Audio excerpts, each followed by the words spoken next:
right. Well, thank you everybody for coming. I hope that this is helpful.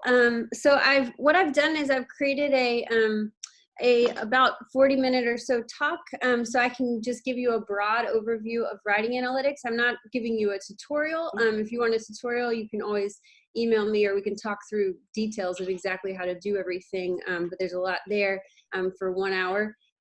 But what I've basically done is just break up some of the ways that we can use writing analytics to better understand learning processes, learning performance, and individual differences amongst students. So I give you a few different examples of things we've done in the past, and then we can talk at the end a little bit more about specifics about what you might be able to do with your own research.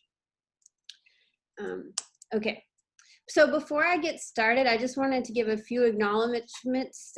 So none of the research that we'll be talking about today I did on my own, obviously. And so first to Danielle McNamara and Scott Crossley. So Danielle McNamara, many of you might know her, but she was my advisor in graduate school. And so a lot of this work I've done with her, and I still work with her today. And Scott Crossley, who I also worked with throughout all of my graduate other ones are available. career. And then Katie McCarthy, who I collaborate with now. She's at Georgia State University in the Learning Sciences Department, doing a lot of really cool research related to writing analytics and comprehension. That was a problem. Oh, is there a problem? No?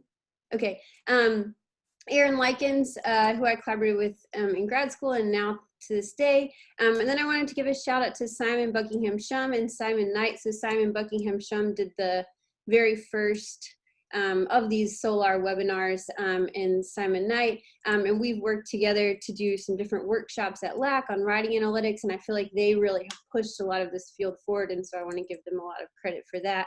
And then here at UNH, I have a lot of different collaborators, Caitlin Mills, who I collaborate with here, and then Sarah Kerr, who's my postdoc right now, and she's doing some really great research, and then Piran Onjaya, who is my new PhD student in the program. So that's my acknowledgement list. And so as you already probably know, the focus of this webinar is on writing, and more specifically, not just on the actual writing process, but on writing analytics, right? So the analysis of writing analytics. And so in 2016, we hosted one of the first writing analytics workshops at LAC.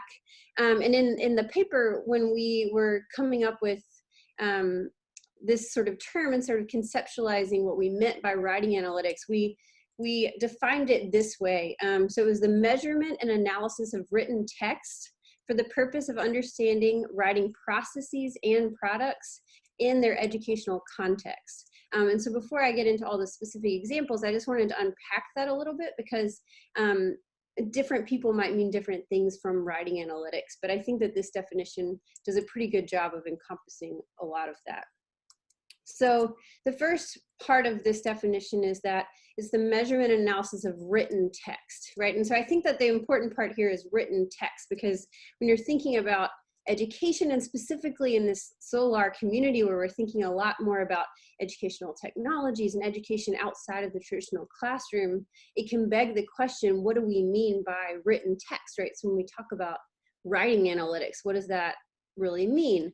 And so a lot of times when people think about writing analytics, they often think about the typical essay that you see here, right? So we write these 5-paragraph essays for class or some sort of research paper, and then you get some sort of feedback on it from your teacher. And that's a very viable way. A lot of my research has been on these types of writing constructs. But we also can mean a lot of different things by writing analytics. So we can think about journals, reflective writing. So when you're writing about your experiences in the world, not always this academic writing. And Andrew Gibson has done a lot of really cool work on reflective writing analytics. And so tapping into the features that drive strong reflective writing. But we also can mean things like discussion forums in MOOC, so how people exchange ideas in this more collaborative MOOC type environment, or on online classes. We can think about things like Twitter, right? I don't engage very well on Twitter, but people do. And there's a lot of back and forth and exchanges that happen in this environment, and people can learn in those sorts of situations. Or even things like comment boxes or open-ended questions, right? So many of you might work with educational technologies that aren't necessarily about teaching writing, but that they still involve some sort of natural language input. So any of that can encompass writing analytics, any analysis of that. And so the next part of that definition is understanding writing processes and products. And so not encompassing all of it, but when you think about what a writing process is, it can be something like the fact that you don't write linearly, right? So we write things and then we edit them, we send them off to a co-author and they might give us feedback or edit it themselves, right? So that all of that sort of process of producing a written text is stuff that we want to analyze when we're analyzing writing. But it also can be things like big networks of data. So how does some idea, some core idea in the world get shared throughout these big networks through different sorts of linguistic exchanges? And then we also focus on writing products, and that can be the actual writing that you produce, right? So it can be the essay at the end or your score on some sort of essay writing task. But it also can be bigger picture products. So it can be, did you understand the material, right? So if I ask you to write an essay about the effects of global warming or some sort of diet or something, right, about what you're learning about, did you ultimately understand it, and is that reflected in your writing? And finally, things like that many of you are probably common with in this community is things like graduation rates or whether or not you successfully completed a course, right? So you can use things like MOOC forum data to see whether or not someone has completed the MOOC or something like that. And the final thing is a little bit brief, but just the fact that an important part of writing analytics is that it is in the context of education, right? So we're really focused on using these analytics to drive better feedback, better adaptivity, and better educational outcomes. And this can be in classrooms, right? So there's been some really cool work recently where people are transcribing discourse or essays written in the actual classroom, but it also can be things, right, on online learning environments, or educational games or intelligent tutoring systems, or all of these different sorts of environments.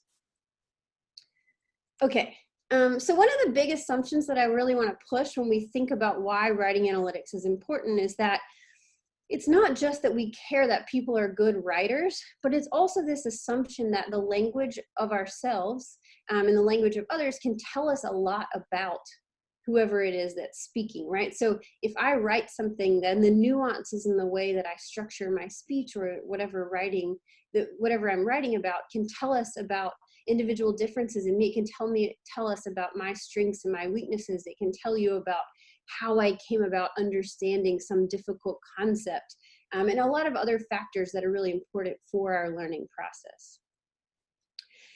And so one of the things that I really want to focus on in this webinar and in my research in general is how we can use analytics of writing, so analytics of written discourse, to provide better adaptivity, better training, and feedback in these various educational contexts. And more specifically, the questions that I tend to focus on are what might properties of our written discourse reveal about us and our students, right? So it can be the words we use, it can be the sentiment of how we're producing it, can be the exchange rate of our language. And how can we tap into and leverage those in order to improve our educational technologies or educational outcomes more broadly? Okay, so for the rest of the webinar, I'm just going to give a very, very brief, like 2-minute overview of some features of writing that I think are really important, and I think that are driving a lot of the research that's happening right now in writing analytics. And I'm going to spend most of the time going over some different methodologies, so some different examples of ways that we have used writing analytics to tap into the learning process. I'll briefly talk about how we can use these analytics to apply them to actual technologies. And then at the end, I'll talk about future research that includes not just my research, but includes how other people can start using writing analytics and where we're moving forward. And I'll take questions. Okay, so for the brief overview of the perspectives of writing that I think are really important. There are two sort of main features that if I had to distill writing down into the two features that I think are really important and that should drive our theories of how language and writing work, but also our analytics and how we actually engage in educational practice surrounding writing. And the first is that writing is multidimensional. And so when I say that, what I mean is that we can't just focus on one sort of aspect of writing and assume that it doesn't interact with all the other features of writing. And so I'll talk about that more in a minute, right? But I'm thinking about words and sentences and discourse level features of writing. And the second is that writing is dynamic. And so writing is not a static process. When I was talking about writing processes earlier, right? You don't just, I wish we did, right? But I can't just blink my eyes right now and come up with a paper on whatever I'm thinking about, right? It takes a lot of effort of producing and editing and revising and sharing with other people, right? It's a dynamic process that unfolds in interesting ways over time. All right, so for that first aspect of writing, that it's multidimensional, it's important in our analytics when we're thinking about writing that we account for the fact that it's happening at multiple levels. So if any of you are familiar with a lot of research in this natural language processing field, you'll notice that a lot of analyses tend to focus on a single dimension of writing, and the really common one is word level stuff, right? And you can get a lot out of word level analyses, right? So what are the keywords in different texts, right? Are they happy words? Are they sad words? Are they social words, right? You can focus on these different sorts of features of text. But what attending to the different dimensions of text at the same time and understanding how they differentially impact performance and individual differences can tell us a lot and help better model complexities of writing and help us to better get at what's going on during writing. All right, so the second one is that writing is dynamic. So I talked about a little bit about this already, so I won't be overly redundant. But in a lot of models of statistical models of language, you'll see that people sort of just aggregate features of writing over the whole course of the writing process. But what we've learned in more recent research is that, and what a lot of people have learned way before we've been doing it, is that the structure of this variability over the course of writing can reveal really important things about the writing process. And so it's really important often to look at not just the written product at the end, but really how it's unfolding over time, right? So looking at all of that complexity and modeling it. All right, so I'll talk, like I said, I'll spend most of the rest of the webinar on this section where I talk about some different examples of how we've applied writing analytics in a lot of different types of educational contexts. All right, so when we talk about multidimensional writing, so we've done a lot of different research where we account for that sort of dimensionality in language and where it's told us some really interesting stuff about learning. So the main sort of driving technique underlying writing analytics, right, is the use of natural language processing, which I assume most of you are familiar with. Some people refer to it as computational linguistics, and I won't get into how I differentiate those, but basically it's just the use of computers to understand information about language and to use it potentially to respond to humans using language as well. And so when we think about writing analytics, right, we're doing that for the purpose of modeling processes and performance with the aim of improving some sort of educational outcome. And so when we think about language, like I said, when we think about dimensions of language, we can use natural language processing techniques to analyze language across many different dimensions, right? So we can take this sort of essay over here that someone wrote, and we can think about it along a lot of different dimensions. We can think about basic descriptives, right? How many words are in the text? How many sentences are in the text? How many paragraphs are in the text?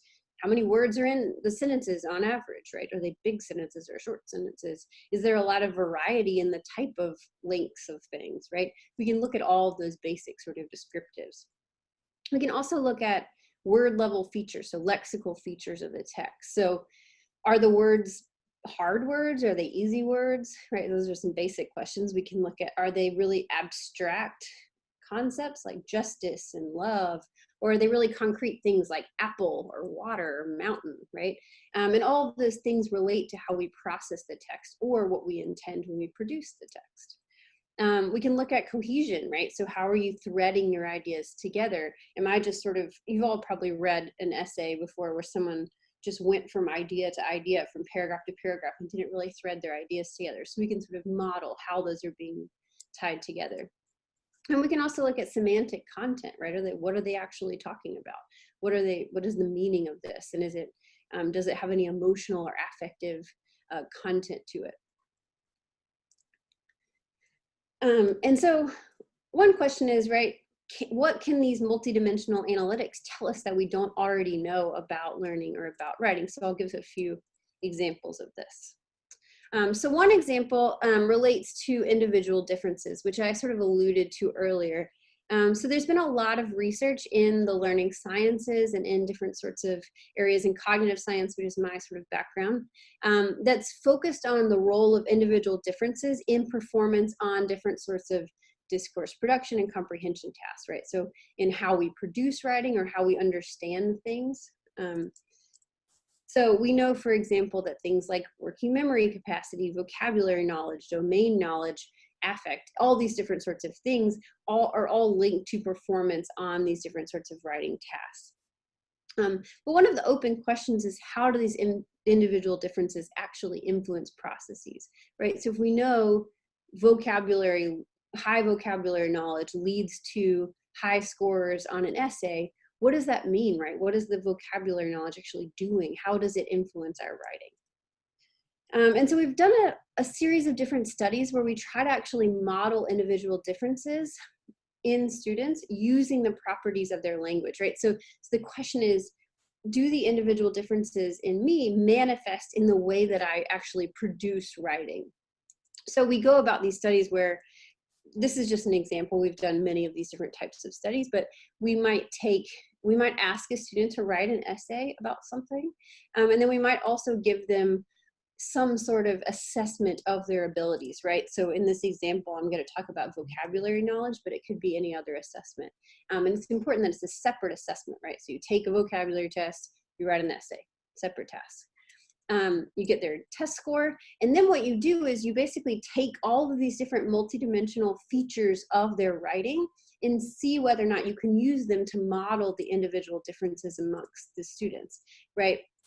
So in this study, we found, we looked at vocabulary scores and how they related to features of written text, and we found these different relationships between these different predictors. So for instance, students who produced less frequent words, so less frequent words in English, right? So more academic words usually, had higher vocabulary scores. They also were more cohesive, and they also wrote more complex syntax. So words before the main verb is a common way to assess syntactic complexity.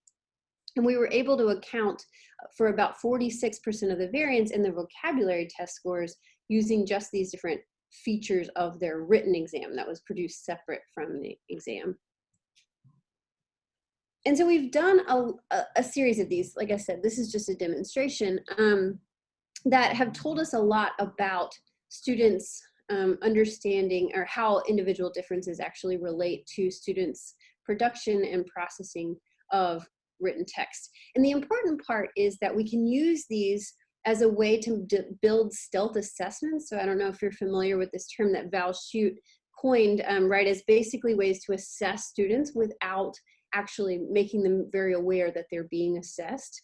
So one way we can do that, right, is we can actually get students to write essays, and we can try to use that to sort of reverse engineer and build assessments of their own strengths and weaknesses. And then once we have that in our educational technologies, we can use those to provide more personalized instruction or more personalized feedback in the future, right? So for someone, two people might produce similarly scored essays, but they might have very different reasons that they got low or high scores, and so they might need different sorts of feedback, and these types of assessments can help drive that more personalized attention to students. And so we've done this with things, like I said, with vocabulary knowledge, but also with things more abstract, like their beliefs and whatever they're talking about. We're getting into some research now where we're looking at how you write about more controversial topics, right? And so beliefs are something we might want to be able to model in those contexts, or things like domain knowledge.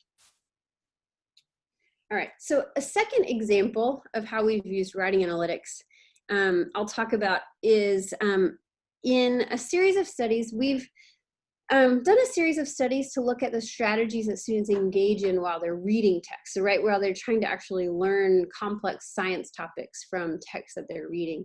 And we know that people use different strategies when they're doing this.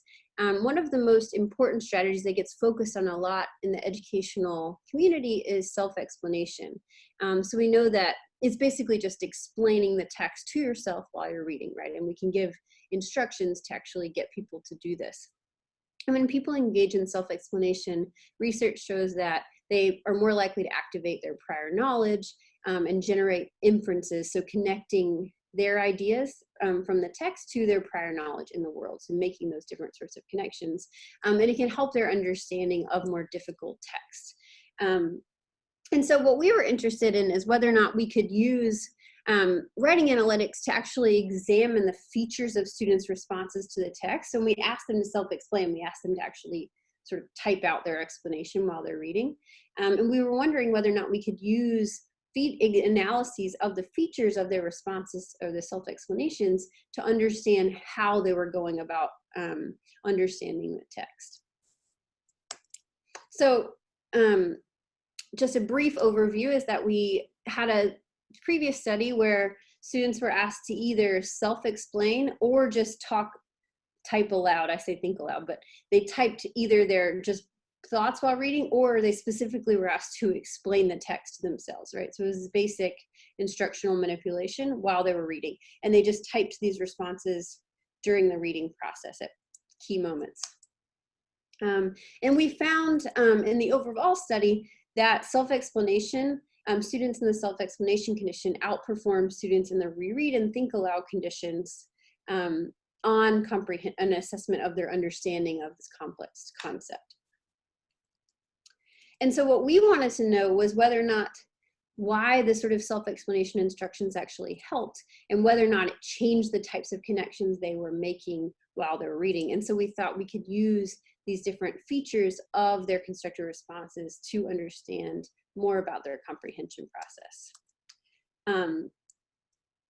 And so we did this by looking at one specific aspect of their writing, their written responses to the text, specifically the cohesion, which I talked about earlier. So how they sort of tied their ideas together. And we looked at two main forms of cohesion. So one is referential cohesion, where you're basically using the same words over and over again, so you're explicitly tying ideas together. And then the other is semantic cohesion, so where you're sort of relating general concepts to each other. So in the example here, I have the dog caught the frisbee, the animals enjoyed playing at the park, right? So dog and animals are related to each other, but they're not explicitly the same word, obviously. All right, so what we were interested in is whether or not we could see whether or not self-explanation processing differences manifested in these different forms of cohesion in the responses to the text. And what we found was that these two forms of cohesion were predictive of students' condition. And when we used a classifier, we could classify students with about 69% accuracy into the different experimental conditions just based on their responses to the text, whether they were asked to self-explain or think aloud. And then we also found that these cohesion indices were correlated with scores on their test of knowledge after the fact, right? So this cohesion is actually related to their ultimate understanding from the text. And so ultimately what we were able to use was, in this study, we could use writing analytics to sort of complement more basic experimental research to better understand the online processing, the online learning processes underlying text comprehension. And we've done additional research in this area besides this sort of initial study, where we've looked at this in the context of more multiple document comprehension. So when you have multiple different types of text that you're being asked to read at the same time and come up with some sort of idea about, or when you're asked to explain something to your peer versus to yourself. So we've sort of replicated and extended these findings in these different other contexts.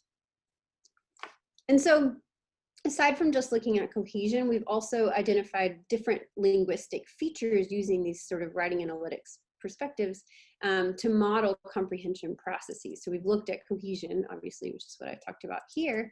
But we've also looked at syntax, so the sentence structures, the sophistication of their word choices, and their semantics to model their responses to text. But another thing that we've looked at is how these verbal protocols change over time. Their responses change as they're writing the text. And so that sort of leads us back to my second assumption, which is that writing is dynamic, right? It's this dynamic process that's constantly changing over time. And so a big question in the writing analytics community right now is, can these different sorts of dynamic modeling techniques actually be used to analyze the temporal variability in these writing processes? Like, is that important? And so one example of how we've done this is through a technique called recurrence quantification analysis, which is basically, it's a common technique that's been used in dynamics for many, many years, but not as much in the analytics community, and definitely not in the sort of computational linguistic community. But it's basically just a technique where you generate a recurrence plot, which is basically what I have on this screen here, where you're plotting a time series against itself. And then what you get is this, and every dot is when you recur, so when you have some point that happens again, right? And so you have a diagonal line because you're plotting something against itself, but all of these other points are certain sorts of features that have recurred, so have happened more than once. And then once you've generated this plot, then you can extract quantitative information about the recurrence, so about how a system is repeating behaviors over and over across time. So how does it work? I'll give a very brief overview of how it works, which is basically for this sort of text-based recurrence, what you do is you convert some sort of text or transcript. You can take an essay, you can take some sort of like linguistic transcript. You could take my talk today and do recurrence on it. So I'll just give a silly example. The ice cream man brought ice cream on Friday, and you convert it to numeric identifiers. This just makes the process a little easier. So here I'll do V is 1, ice is 2, cream is 3, and then you generate this sort of series of numeric identifiers, right? And here I'm analyzing this at the level of words, but you don't have to. It can be any sort of feature that happens over time. I could have done letters, I could have done syllables, I could have done anything that you can sort of put into one of these categories. And then you generate your plot, right? So you have this diagonal line along the middle, but then you also have other recurrent points that happen off the diagonal. And so then you can use recurrence quantification analysis to extract a lot of different features. You can look at entropy, right? So how stable is the system? Is it deterministic? So that's another way you can look at it with different line lengths. You can look at maximum line lengths. So if you're recurring over certain things over a lot of time, like a lot of words, you see this in songs. If you do recurrence on songs, there's a lot of, you can see the chorus and the long lines, different sorts of features like that. And so what we did is we applied recurrence to these constructed responses of text that I told you about earlier. And first we just looked at plots. So first we just did more of a qualitative sort of analysis where we generated plots for different students. And I'll give you an example of what you can see just from that sort of visual analysis is that this is a student who scored low on a comprehension test. So you see that there's not a lot of recurrence. They're not really repeating any ideas over and over again. Whereas the student who had a high comprehension score has a lot more diagonal lines. They have a lot higher rate of recurrence overall. And then we actually used these different sorts of analysis features to predict students' comprehension score. And we were able to account for about 38% of the variance in students' comprehension of the material just based on these features. And this is this is over and above accounting for basic text level features like number of words and basic cohesion, right? So it's just accounting for these dynamic features of the text. And so one thing that I think is really cool and is happening in the writing analytics community right now is that these different sorts of dynamic methodologies allow us to look at more time-sensitive properties of writing in educational context. And we can look at any categorical data with this technique. We can look at words or topics or you could look at a series of different things, but you also can use continuous data, which I think is a really exciting sort of way forward. So we can look at physiological data or keystrokes, which is what I'm going to talk about now. All right, so my second example in this area is related to how we actually produce writing. So individuals engage in a lot of different complex behaviors when they're producing writing, right? So we know that I mean, anecdotally, you know this, right? You edit your behavior, you produce, you sort of start and stop and engage in a lot of different sorts of things over different timescales. And one of the ways that people have started to analyze these writing processes is through analyses of keystrokes, so right? So saving every single time someone pushes a button on a keyboard and actually analyzing that information and seeing what it tells us about the writing process. And so a big open question in the field right now that some people have answered or started to answer is, how do these typing behaviors relate to the quality or different sorts of features of writing? So in one study, we looked at whether or not different sorts of both linear and nonlinear dynamics of typing revealed different information about text production processes.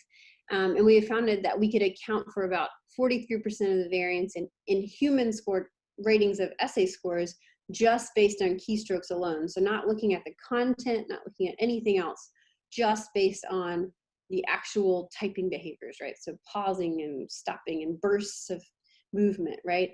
And we followed this up by also looking at modeling affective states while writing. So modeling whether or not someone's bored while they're writing or whether or not they're really engaged in the different sorts of tasks. So it doesn't just have to be essay quality. And then more recently, we've started looking at how these features could differentially relate to types of writers, right? And so we've done some work where we're sort of combining those more multidimensional analyses with these keystroke dynamic analyses, where we sort of use the linguistic features to generate clusters of writer types, right? So in a recent study, we identified 4 basic clusters of source-based writers. So these are people that are writing essays based on actual sources that they were given. And we get these clusters that we sort of say are more like academic, argumentative types of writers, descriptive writers, storytellers, or summarizers. And then we use the keystroke behaviors to classify students into these different clusters, and we are able to do that with about 78% of accuracy just based on their keystrokes alone, which we think is pretty cool and an exciting sort of way to think about these things moving forward. All right, so I'll briefly go over one way that we've sort of applied this research in an actual educational context. And so we have all these different sorts of approaches, and I just want to emphasize the point that we can sort of leverage these not just for theoretical purpose, which I sometimes can get hung up on, but also to inform educational interventions and technologies. And so one way we've done this is through intelligent tutoring systems, right? So many of you are probably familiar with intelligent tutoring systems, but they're basically just systems that mimic, or that try to mimic, right, the adaptivity and personalized feedback that expert human tutors are able to give in a computerized environment. And they have a lot of different benefits that I won't go into, but they give different sorts of feedback, they can scaffold information, and they're supposed to be adaptive and individualized. So historically, a lot of the research on tutoring systems has been in more what we call well-defined learning domains, which means that it's really easy to score them, right? So we think about things like a math system or a physics tutoring system. But one thing that we've spent a lot of time working on is an intelligent tutoring system that's focused on writing instruction. And it's been fun to work on this, but it has a lot of challenges, right? So a writing system has to account for the subjective nature of writing, the fact that there's not a clear-cut way to judge an essay as good or bad, and how to give different types of feedback to students accordingly. And so over the years, we've developed, and by we developed, I mean Danielle McNamara is really the one who has pushed this forward, and I was lucky enough to be able to do a lot of work on this, a intelligent tutoring system called Writing Pal, which supports adolescents in their writing by providing strategy instruction. And it also gives practice in the context of both mini games, which gives you instruction on very specific writing strategies, but it also gives you the opportunity to practice writing entire essays and giving both summative and formative feedback. And so I'll focus on that specific aspect. So when students are writing in the system, we can use all of these different writing analytics that I've been talking about in this whole talk to provide, to develop algorithms that drive feedback for the students. And these feedback can be basic things like score, right? So did you get a 2 or a 3 or whatever? But it also can do things like tell us, does this person seem to be suffering because they need to focus on idea generation? Do they need to be focusing on vocabulary? And then we've used these types of assessments of writing to drive which sort of instructional modules they're sent to, or which sort of games they're asked to practice so that they can build up the skills that they seem to be most suffering from. And so we did a study where we looked at the efficacy of writing PAL to improve writing skills and monitoring accuracy of students. So how well they are aware of their own performance. And so we had students complete in a long study where they were asked to engage with writing PAL over many different sessions. And they ended up writing and revising either one condition just engaged in the writing practice section, so the 16 essays, or they engaged in the whole writing PAL system where they engaged in game-based practice as well, but half of the amount of writing. And we found that initially students didn't do that great on their essays, but they also overestimated the quality of their writing. But then over time, with engaging with the system, they increased their essay scores, but they also aligned better with the system over time. And we didn't find that there was any effective training. So students who wrote half the essays that in the writing PAL complete condition still aligned just as fast as the others, as you'll see that in this graph, just a broad overview of that. And so quickly summarizing that study, we found that students did learn from writing PAL. They improved their performance and their monitoring accuracy. And strategy instruction and just basic essay practice led to equivalent gains compared to more heavy doses of deliberate writing practice. And so these computer-based writing instruction systems that are adapting based on the actual writing of students can promote learning and monitoring accuracy, which we thought was a really cool finding. All right, so I'll wrap up here by talking briefly about the sort of future of writing analytics, which I've been hinting at this whole time, right? So the big goal of writing analytics is how we can use these computational analyses of linguistics, so all these different features of language, to provide better training and feedback in the classroom. And so one of the big open questions that I want to push here and that I'm open to talk to other people about in the future is how you can apply writing analytics to your own research. So a lot of people will say that they don't study language, right? And so they don't need to study language, but there's a lot of people that have really robust and really rich language data that they could be using and could be using those techniques to improve the modeling of their own systems and improve their own research. And so some questions that you could ask, right, is do you have data that's linguistic in nature at all, right? So a lot of times you'll see people who just throw out that data, right? But you might have some data. It could be students responding to something, or it might be really easy to add into some of the studies you already do. And just think about how this writing data could actually provide new information about the students that you might not get just from simple clickstream behavior or from basic performance metrics. And could you use that to drive better feedback or better adaptivity in whatever system that you're using? And so typically when someone comes to me and asks me about how to start doing this type of research, I tell them a few basic things, right? So first, think about your data, right? And so do you have a lot of short statements? Are people writing these like 2-sentence responses, which is fine? Is it stuff like tweets, right, or the short things? Or is it full essays, right? Because that's going to inform what types of writing you can look at, right, and how you might want to structure your data.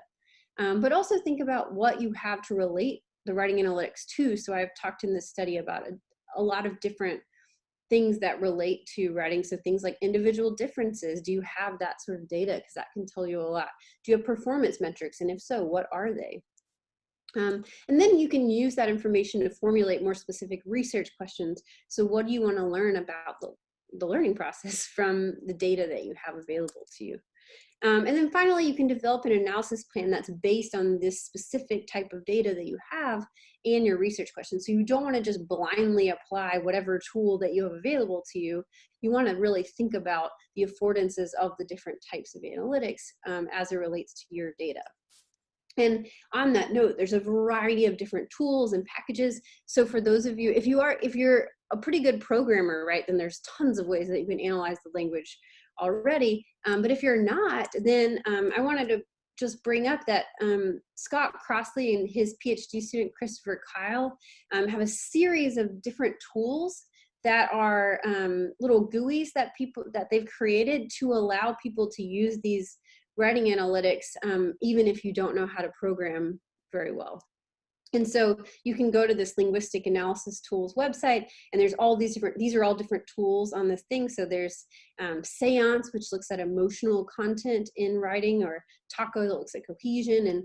And I can tell you more about that if anybody's interested. But there's also things like if you program in R, there's some really cool packages. One that I think is very cool is Tidy Text, right? So there's this whole book is for free online that you can use to learn about it. Or if you program in Python, one of the really common ones is Spacey. That's a very, very fast and very reliable way to do natural image processing. And then finally, I just want to plug really briefly that Danielle McNamara and Scott Crossley and I are developing a tool right now for writing analytics called the Writing Assessment Tool. And it's going to have a student tool, a teacher tool, and a researcher tool that provides automated writing analytics on features that are important for summarization writing, persuasive essay writing, and source-based writing assignments. And that'll be available really soon for anyone who's interested. And so I'll just sum up by saying, I think that writing analytics is in a really exciting time right now. There's a lot of research that can be done in this area. And so I just encourage you, if you're engaging in research on learning, to really think about the value of analyzing the language of your students beyond just other sorts of data, because I think it can go a long way in helping us to improve different sorts of educational outcomes. So I'll say thank you again to my collaborators, and thank you all for listening. Thank you to Solar for inviting me to give this talk today. And I'll spend the rest of the time taking questions. I put my information here for anybody who has any questions or wants to email me. And a quick plug that I am recruiting graduate students. So if anyone's interested in this actual research, then I'm happy to talk to you about that as well. So, thank you.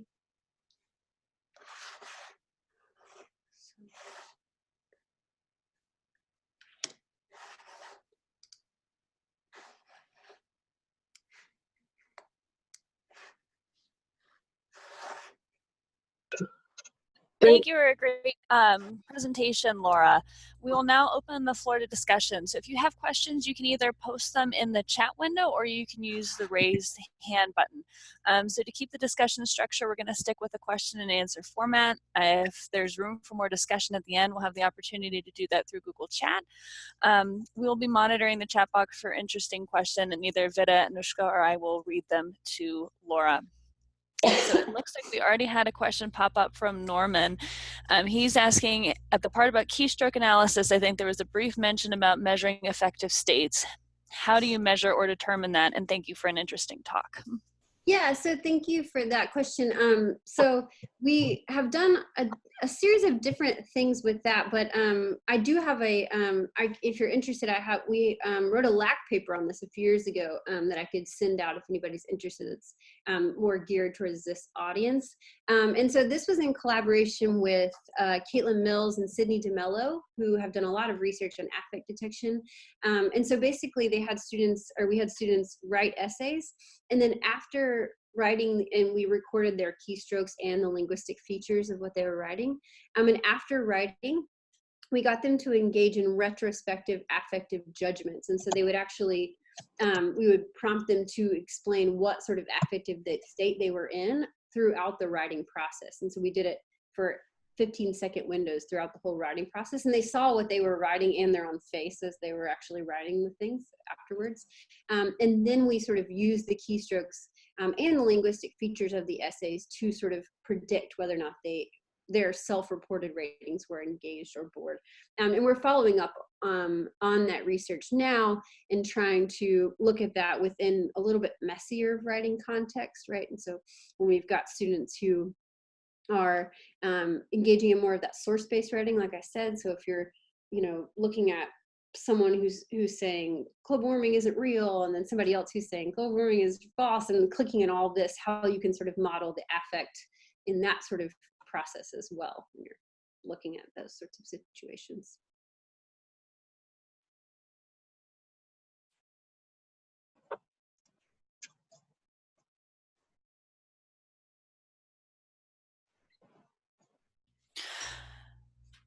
So here's a question from Darren. So he's saying, I love the focus on process. We've known for a long time that as writers attempt more difficult work, making a more complicated and sophisticated argument, writing in a new genre or for an unfamiliar audience, things like coherence and use of conventions tend to break down and then come back as students get more proficient.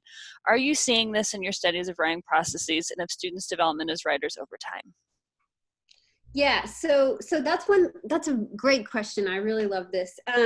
We've done some different sorts of work on this, and part of it is looking at what sort of breaks down when students are learning a brand new genre. So if you ask them to sort of engage in training or writing in some sort of way over and over and over again, and then you switch them up, right? You all of a sudden ask them to write for a very different audience or ask them to write in a very different genre, then what sort of breaks down? Or even if you don't get them into one sort of state over and over, if you just vary it a lot and see what sort of is stable over time across different writing assessments and what's not.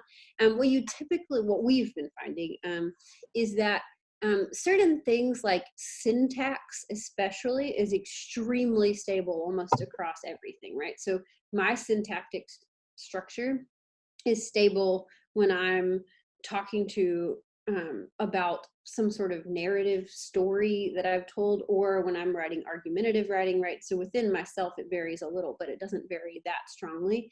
But things like cohesion or narrativity or things really break down across different sorts of genres. And what we've specifically found is that for students who have better reading ability, right, which is just a proxy for their sort of like linguistic knowledge or something like that, then those students tend to vary more strongly on all of the dimensions, as opposed to students who have less linguistic knowledge tend to be more stable across time. And so, like, if I change who the audience is all of a sudden, if I say write to these fourth graders or write for these, really sophisticated solar people, then the way that people actually respond, if you have a lot of knowledge of whatever of linguistics or language in general, then you tend to adapt in much more extreme ways compared to others. And so that's another sort of example of that, which is a little different too. But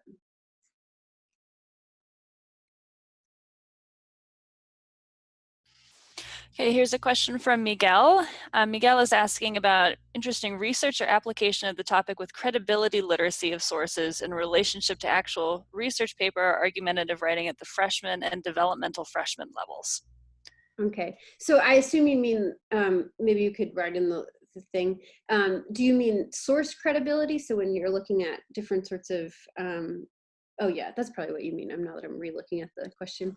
Yeah, so a lot of the area that I mentioned really briefly on multiple document comprehension or source-based writing has been focusing on source credibility.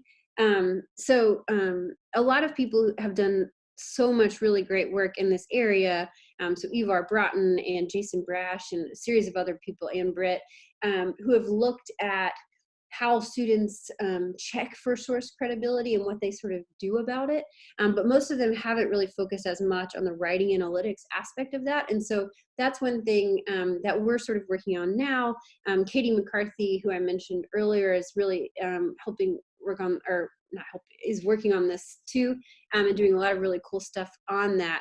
And so I'm working with Jason Brash and his PhD student right now to actually look at some data they have on the credibility of sources and how that influences how much information they take from that text when they ultimately write some sort of argumentative writing about whatever the topic is that all the texts are about, right? So if you've got 6 texts about, I keep using global warming as an example, we'll switch it up and use vaccines, right? If vaccines are something, we should vaccinate kids or we shouldn't vaccinate kids, which is like a huge thing in the US, right? So if you've got texts and some are for it and some are against it, and then you ask people to write some sort of argumentative essay about it, but you vary the credibility of the sources, so where the information is coming from, how much of those different, how much does the credibility of the sources influence their memory of the stuff they read, but also influence how much they actually talked about that stuff, right? Because some research suggests that we can't really, even once we've read something, it sort of sticks with us, right? And so we're looking at whether or not that still comes out in our arguments, even though we know it was like more or less credible, right? So that's what we're doing right now. Just a question in between, Laura. Some people are asking where they can find information about the tools you mentioned. Is there a website, for example, for the WAT tool that you can point? Yeah, not exactly right now, but I can point them to, maybe when I send out my slides, I'll put a link to where we at least have some information about what we're developing. Pretty soon we should have some prototypes put out. So if anybody's interested in ever like playing around with some prototypes, we definitely need people to help us test it and stuff. And so if anyone's interested, you could also email me or Danielle or Scott about it as well, and get more information. But I'll go ahead and put that in the slides before I send out the PDF, like a link to the actual, a few different links to places like that might be helpful. Okay, great, thanks.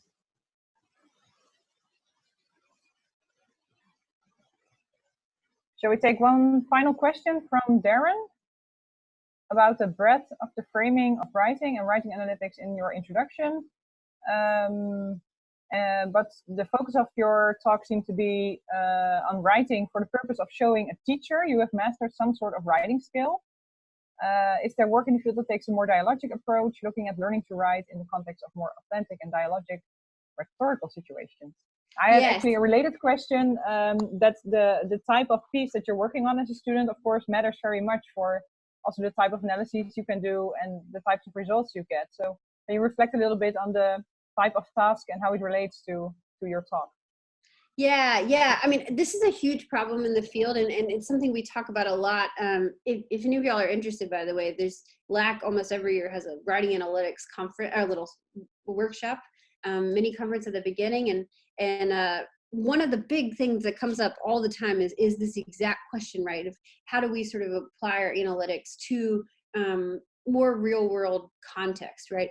And the reason this is complex. A lot of the initial work was done on more controlled writing assignments, and the reason for that, one is because there is just a lot more work on those, and there's a lot less complexity in terms of what caused the writing to be produced in some way, right? So if you ask someone to write an essay that doesn't involve any external sources, it doesn't involve a lot of prior knowledge at a specific domain, then you can really tap into writing skill and writing skill alone, as opposed to tapping into the millions of other features that are influencing writing. And you can kind of isolate what are the features that are important for quality argumentation outside of all the other stuff, right?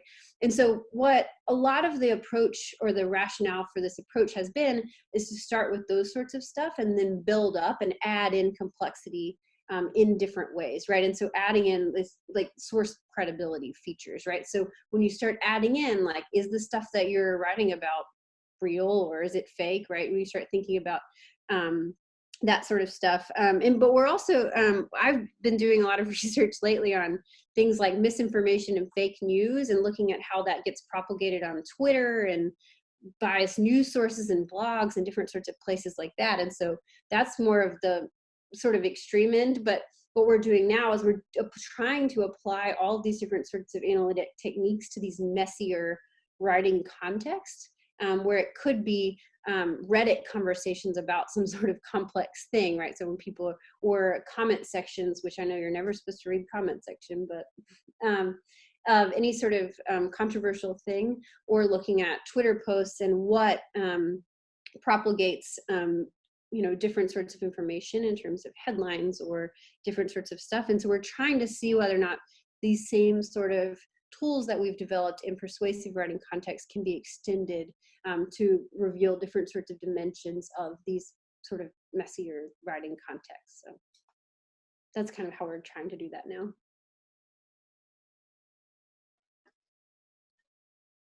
All right, many thanks, Laura. I think it's time to wrap up. So thank you very much for your joining us today, for your very interesting talk.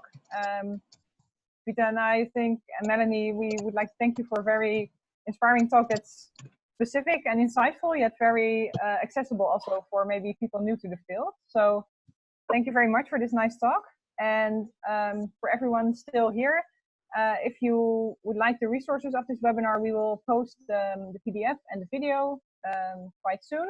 And also, if you'd like to join our mailing list, visit the website of Solar and you can sign up for the newsletter for future episodes of the webinar. And of course, check out the website of the LUC 2020 conference, which is coming up soon, and registration is open.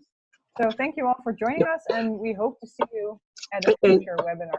If you can also fill in the form, the link that Anushka shared for the feedback, and also just to, ideas for improvement, and also some future topics for coverage. It's a very short form, so if you can fill in that one, that would be great. Yeah. Thank you, everyone. Bye. Thank you. Thank you, everyone.